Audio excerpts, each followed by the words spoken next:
मुंबई काँग्रेसचे अध्यक्ष कामगारांचे सुंदर नेते सन्मान्य भाई जगताप यांना विनंती आहे की त्यांनी आपला मनोगत व्यक्त करावं. मुंबई काँग्रेसच्या स्लम सेलच्या या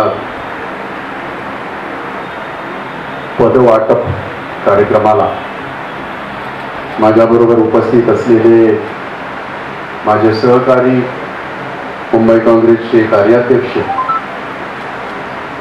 आणि ज्यांचं मार्गदर्शन आत्ताच आपण ऐकलं सन्माननीय चरण सप्राजी, मुंबई काँग्रेसचे ज्येष्ठ उपाध्यक्ष आणि खूप मोठी कारकीर्द त्याची राहिली सर्व बाबतीमध्ये.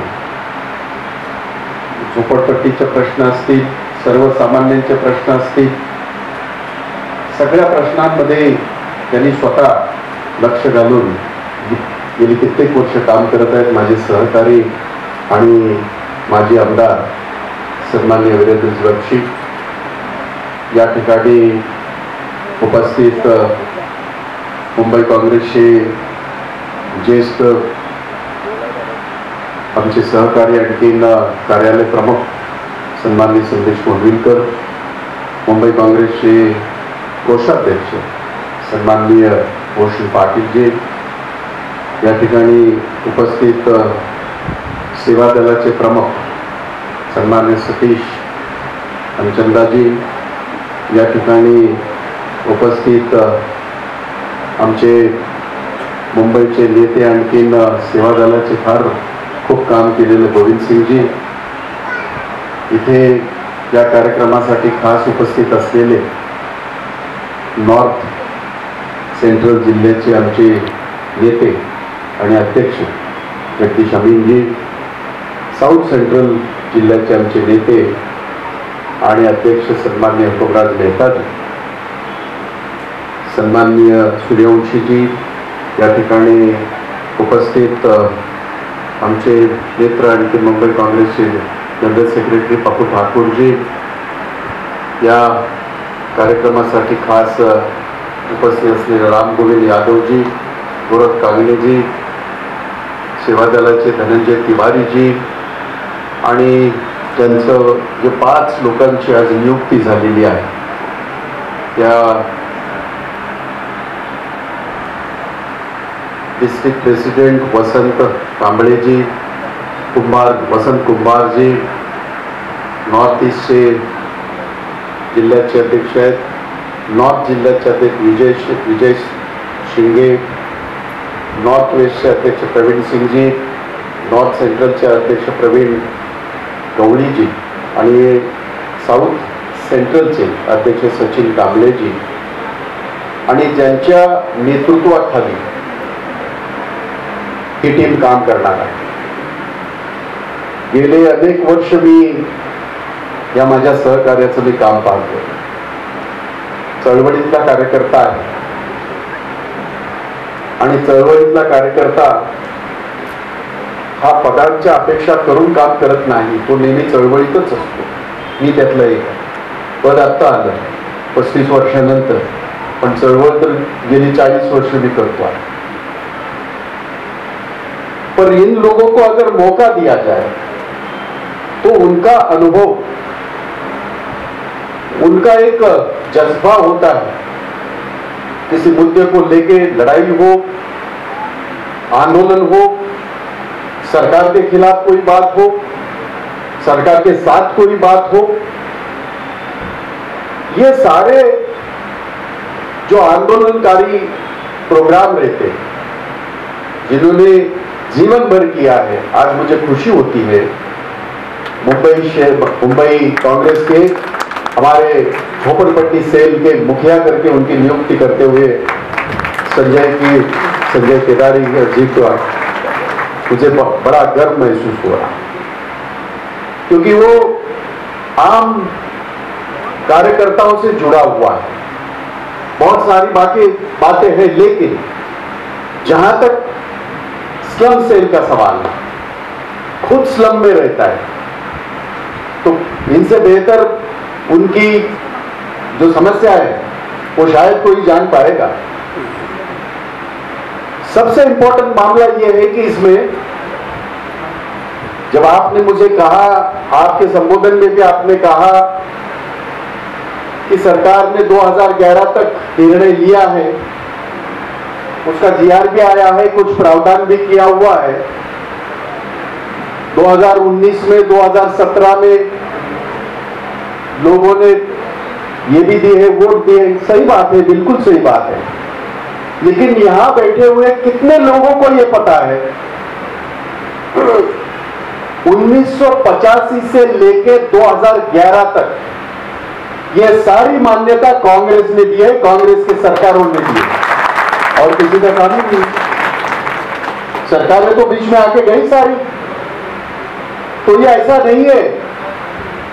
गरीब जो झोपड़पट्टी में रह रहा है उसके प्रति हमारा दायित्व है, और इसको जानते हुए 1985 में सबसे पहले झोपड़पट्टी को संरक्षित किया गया। फिर न 1990 में भी कांग्रेस ने किया, 1995 में भी कांग्रेस ने किया, 2000 में भी किया। हम तो लड़े, 2000 को लेके अपने 22 आमदार उस वक्त चुन के आए थे, और 74 कॉर्पोरेटर हमारे उस वक्त चुन के आए थे।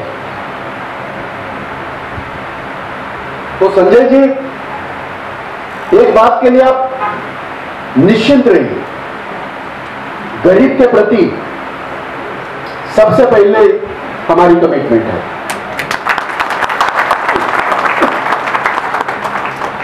चाहे वो झोपड़पट्टी में रहने वाला कोई भी, किसी भी समाज का बंदा हो। मैं जानता हूं कि ज्यादा करके पिछड़ा हुआ समाज हो, माइनॉरिटी हो, सबसे ज्यादा इन्हीं की संख्या है।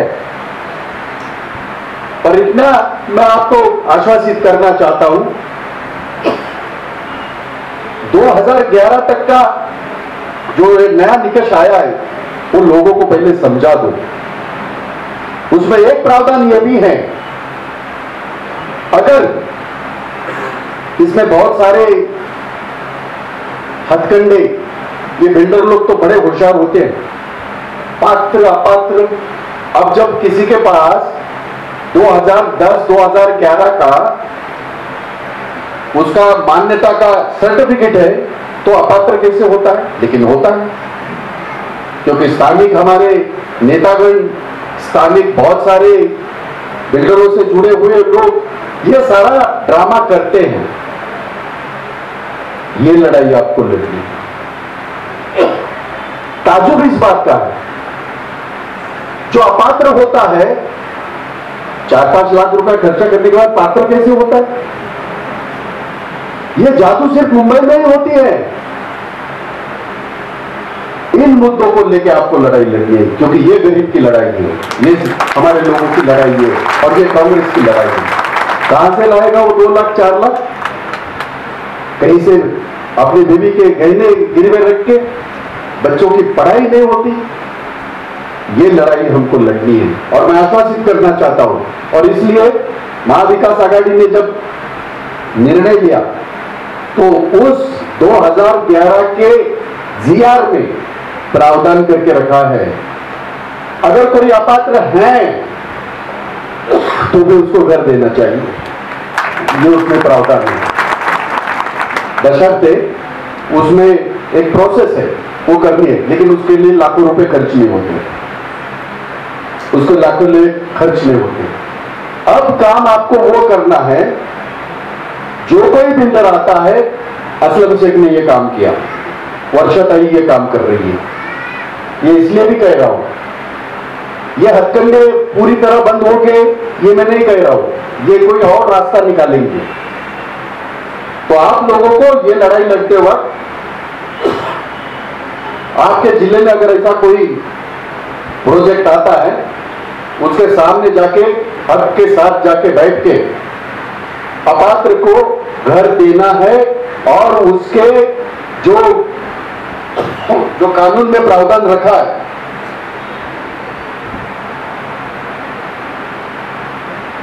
कंस्ट्रक्शन चार्जेस ये उसी से कराओ, वो जो डेवलपर है उसी से कराओ, तब ये पात्र अपात्र का ये नाटक पूरी तरह बंद हो जाएगा।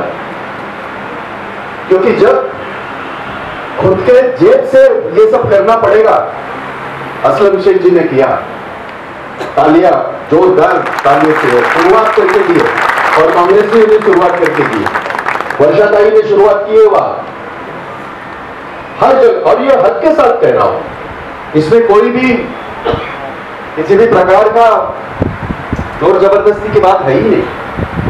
क्योंकि जितने घर वो देते हैं उसका फायदा उन्हें सेल कंपोनेंट में मिलता ही है, वो भी कानून है। तो ये गरीब से पैसे उगराने का जो धंधा है वो आपको सबको बंद करना पड़ेगा। और उस लड़ाई में मेरे यहां जिला के कुछ अध्यक्ष आके बैठे, ये लड़ाई लड़ रहे हैं। मुंबई का अध्यक्ष होने के नाते कार्याध्यक्ष मेरे साथ है, आश्वासित करना चाहता हूं इस लड़ाई में आपके साथ कंधे को कंधा लगा के भाई जगताप खड़ा रहेगा। और इसलिए यह महज एक नियुक्ति नहीं है, समझ लीजिएगा कि ये नियुक्ति होने में जो साल भर लगा, 14 महीने लगे, बाकी सारी नियुक्तियां अभी इसके आगे हम शुरू भी कर रहे हैं। यही हमारी कोशिश है कि वो बंदा पहले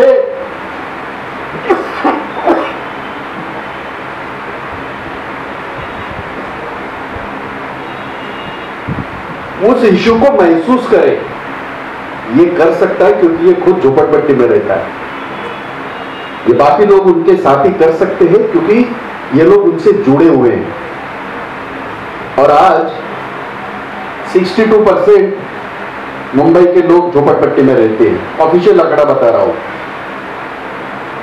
उसका दूसरा मतलब होता है ये वही वोटर है जो तय करते हैं कॉर्पोरेशन में कौन बैठेगा, ये वही वोटर है जो तय करते हैं विधानसभा में कौन बैठेगा, ये वही वोटर है जो तय करते हैं कि देश के पार्लियामेंट में कौन बैठेगा। मेरी आप सारे लोगों से हाथ जोड़ के विनती है, सिर्फ अपने आप को एक सवाल पूछिए, 1985 में आपका झोपड़ा था, आज आपको अगर घर मिला है तो सिर्फ और सिर्फ कांग्रेस के बदौलत मिला है। ये पहले अपने आप को पहले ये कराइए, चाहे 90 की बात हो, चाहे 95 की बात हो, चाहे 2000 साल की बात हो, या चाहे अभी 2011 की बात हो, आपका हक, घर का हक जो था, जो आप लड़ रहे थे, वो दिलाने का काम कांग्रेस ने किया है। ये बात आप ध्यान में रखिएगा। बड़ी अजीब बात होती है आजकल, छोटे छोटे मुद्दों को लेके लोग अलग सोचना शुरू करते हैं। कांग्रेस पार्टी ने छोटा कभी भी सोचा नहीं, देश का सोचा और देश के आवाम का सोचा, देश के गरीबों का सोचा, देश के महिलाओं के बारे में सोचा, देश के युवा के बारे में सोचा, देश के हर वो नागरिक के बारे में सोचा जो इस देश को अपना देश समझता है और इस देश को अपना देश मानता है। उन सबके लिए कांग्रेस ने काम किया है। चंद लोग आके जाते हैं, फिर वो मोमेंट के नाम पे भी आते हैं, फिर वो धर्म के नाम पे आते हैं, जाति की बात करते हैं, और हम लोग भी उन छोटे छोटे मुद्दों को लेके अपने आप में भ्रमित हो जाते हैं। मेरी आपसे विनती है, आने वाले इलेक्शन तो है ही, लेकिन ये इलेक्शन सिर्फ कांग्रेस के नहीं है, आपके अस्तित्व के इलेक्शन है। मैं बता रहा हूं आपको, ये वही पिछले 5 साल की सरकार, देवेंद्र फडणवीस की सरकार थी, जिन्होंने आते ही कहा था अभी तक के झोपड़े को हम लोग मान्यता देंगे। 2017 तक की बात की थी। बोलने में क्या जाता है, देश के प्रधानमंत्री तो बोल ही रहे, दे क्या रहे हैं, आज तक 8 साल में दिया क्या है। मन की बात करते हैं, आपकी मेरी बात थोड़ी करते हैं, खुद बोलते, खुद हंसते, खुद रोते हैं, झूठा झूठा।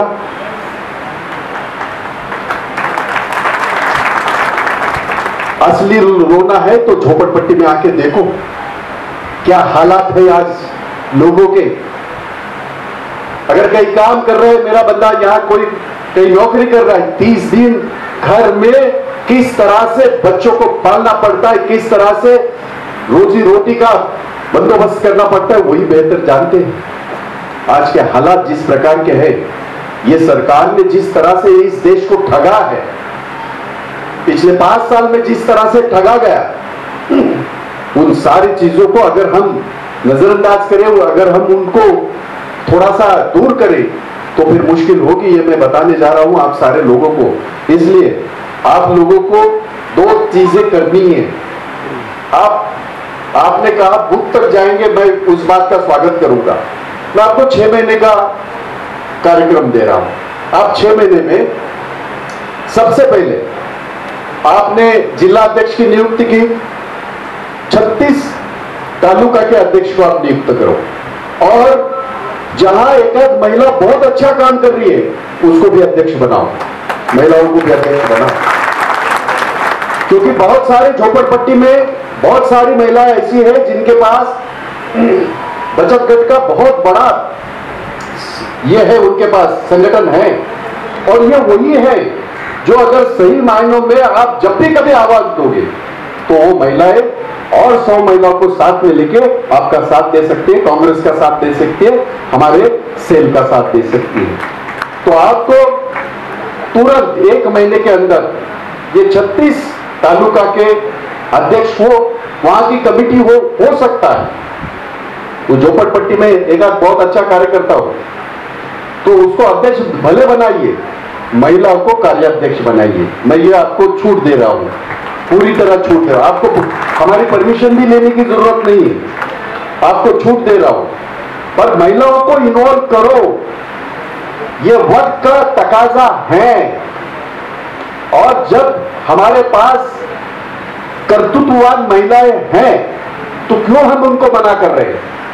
उनको भी कार्याध्यक्ष करके कराओ, कमेटी में बिठा दो कहीं ना कहीं। और अगर 1 महीने में आपका यह काम पूरा होता है, और जो होना ही चाहिए, आज हम लोग अप्रैल में हैं, जून तक आपका कंप्लीट कराएंगे, जुलाई में एक झोपड़पट्टी परिषद अपन गई थी।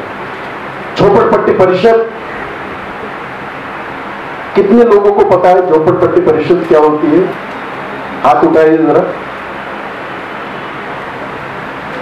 समझ लीजिए पहले इस बात को।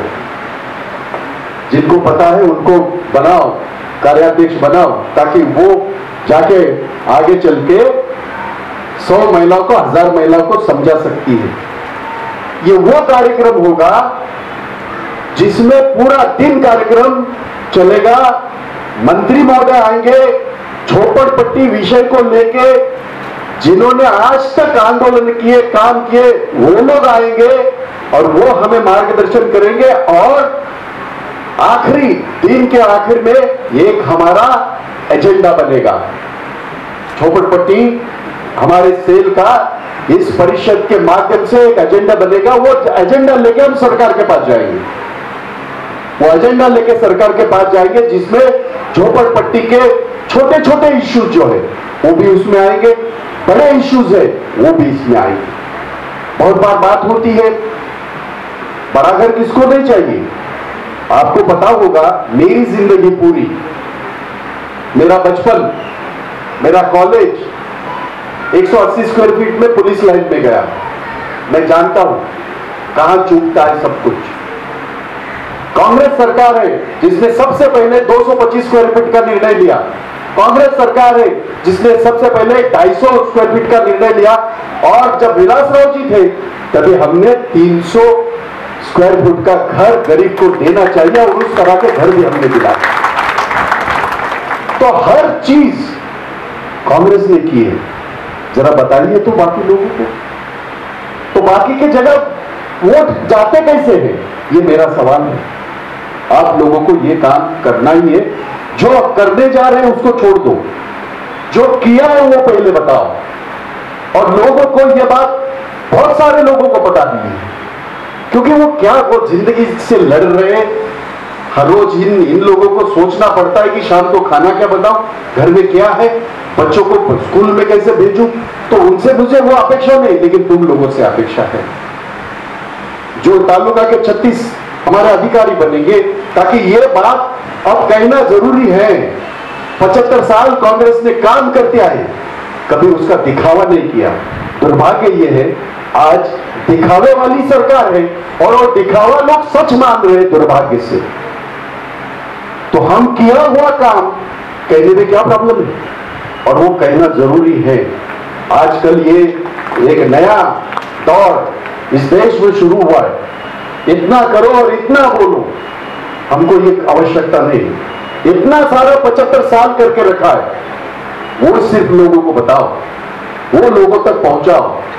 झोपड़पट्टी परिषदेच्या माध्यमातून एक माध्यम तयार करू, आपण एक आपला अजेंडा तयार करू, आणि तो अजेंडा घेऊन आपण पहिलं बाळासाहेब थोरातांकडे बसू, आपले सीएलपी लीडर आहेत अशोकराव चव्हाणांकडे बसू, आणि तसंच मग मुख्यमंत्र्यांकडे बसू।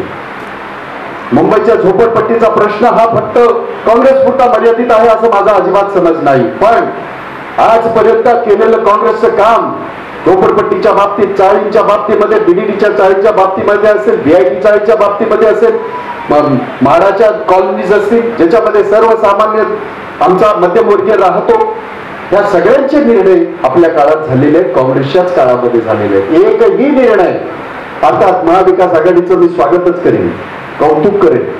बीडीडीच्या चाळीमध्ये त्यांनी जिथे न होणारा जो काय विकास आहे त्याला एक गती दिली, त्याला एक दिशा दिली, त्याबद्दल महाविकास आघाडीचं, उद्धव ठाकरेंचं आणि आमच्या सगळ्या नेत्यांचं, त्यासाठी मी त्यांचं कौतुक करेन। एक गोष्ट आणखीन मी तुम्हाला सांगतो, आम्ही दोघांनी चार्ज घेतल्यावर पहिली प्रेस कॉन्फरन्स आपली, संदेश आठवते काय मागणी केली आम्ही, क्या मांगा मैंने, 500 स्क्वायर फीट तक के जो घर है मुंबई के सारे, उनको टैक्स नहीं लगेगा, प्रॉपर्टी टैक्स नहीं लगेगा। मैं महाविकास आघाड़ी का स्वागत करता हूं कि निर्णय हुआ, जीआरपी आया। अभी हमारी लड़ाई और है, झोपड़पट्टी को, सारे झोपड़पट्टी को फ्री पानी देना चाहिए, फोकट पानी देना चाहिए, ये मेरी लड़ाई है। ये सारे काम हम कर रहे हैं, पर झोपड़पट्टी से अगर जब मैं वोट की बात करता हूं तो बड़ा मुश्किल हो जाता है। नहीं, बट वो ये बोल के नहीं चलेगा, अब वहां तक जाओ, पूछो उनको ये किसने किया, बताओ उनको, और मैं यकीन के साथ कहता हूं लोग जुड़ेंगे। जब लोगों को पता नहीं तो हम कैसे अपेक्षा करें। हर रोज कुछ देखते हैं, हर रोज कुछ सुनते हैं, उसे के ऊपर विश्वास हो जाता है। हमने जो किया है लोगों तक पहुंचाओ, और वो काम आपको करना पड़ेगा। आज तक झोपड़पट्टी सेल का काम जिस तरह से भी होता होगा या होता रहा, उससे आगे आके आपको 2 कदम आगे चलना पड़ेगा, तब जाके मैं सही मायनों में मैं अपने आप को भाग्यशाली समझूंगा कि मैंने एक कार्यकर्ता जो मूवमेंट से कार्य करता है उसको मैंने अध्यक्ष बनाया और वो काम कर रहा है। मुझे खुशी होगी इस बात की, और इसलिए संजय और सारी टीम, आप लोगों को जिलाध्यक्ष से भी जो भी मदद चाहिए, क्योंकि हर 6.5 के 6 जिलों में झोपड़पट्टी है, वो खुद चुन के वहां से आते हैं, तो उनको साथ में ले लो। आप जब तालुका की नियुक्ति करोगे उनके साथ सलाह मशवरा करो।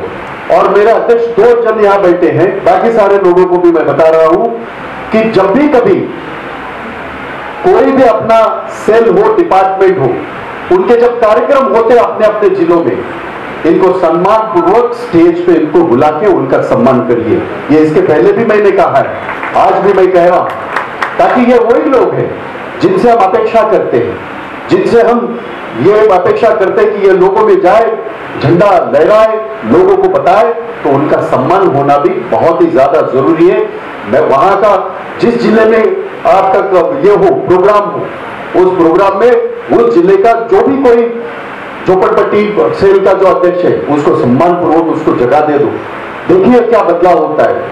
और इसलिए मैं बहुत ज्यादा लंबा भाषण नहीं करूंगा, पर जो मुद्दों को लेके पिछले साल भर 14 महीने से हम लड़ रहे, मुंबई कांग्रेस जो लड़ रही, और जिन मुद्दों को लेके जो आम आदमी के, झोपड़पट्टी के, हमारे चौल के जो मुद्दे उसको लेके हम लड़ रहे हैं। एक अधूरी लड़ाई और भी है, जैसे पानी की लड़ाई है। हमने ये कहा है कमर्शियल गाले जो हैं बहुत सारे लोगों के, उनको भी आप उसमें 60%, इसमें 100% जो किया है 500 स्क्वायर फीट में, तो आप सरकार का भी हम पैसा डुबा ले रहे हैं। उन लोगों को भी आप 700 स्क्वायर मीटर तक आप 60% उनका भी माफ करिए। ये मेरी लड़ाई है और ये भी लड़ाई मैं लड़ूंगा। आप सारे लोगों को इस लड़ाई को लड़ना पड़ेगा। झोपड़पट्टी को लेके बहुत सारी बातें हो रही है। कोई आता है फिर वो झोपड़पट्टी अगर मलबार हिल पे है, वो आके कहता है कि नहीं मैं 500 स्क्वायर फीट का दूंगा, 1000 स्क्वायर फीट का दूंगा। 20 साल से यही कहते आए, झोपड़पट्टी वही के वही है, घर नहीं बने। तो ये जो सरकार के नियमों के अनुसार जो बन रहा है, हो सकता है कि और इसके लिए लड़ाई भी करेंगे। 180 स्क्वायर फीट तो था पहले, आज 300 स्क्वायर फीट तक पहुंचे और हजारों लाखों लोगों को रियायत किया गया है, आप बेहतर जानते हैं। तो इसमें और भी अगर ये करना है, वो भी लड़ाई हम लड़ सकते हैं। पर जो लड़ाई हम लड़ चुके हैं और जीत चुके हैं, वो मुद्दे लोगों तक जाना ये बहुत ही ज्यादा इम्पॉर्टंट आहे। मी आपल्या सगळ्यांचं मनापासून कौतुक करतो। संदेश एक चांगला निर्णय आपण सगळ्यांनी मिळून, भूषण आपण चांगला निर्णय घेतला।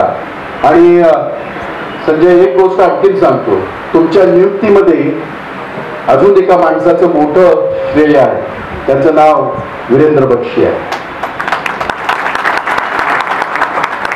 कारण जेव्हा आम्ही चर्चा करत होतो, ज्या वेळेला मी त्यांच्याजवळ चर्चा केली, त्यांनी मला सांगितलं भाई बहुत अच्छा बंदा आहे। हालांकि मलाही माहिती आहे ते, परंतु हे असणं हे फार महत्वाचं आहे। आता या तुमच्या नियुक्तीच्या दिनी आम्ही सगळे तुमची ज्या पद्धतीने तुम्हाला प्रोत्साहित करतो आहोत, तुमची वाहवा करत आहोत, काम मात्र भविष्यामध्ये तुम्हाला करून आम्हाला वाहवा करायची संधी द्या, अशा प्रकारची मी सगळ्यांना आपल्या सगळ्यांना विनंती करतो।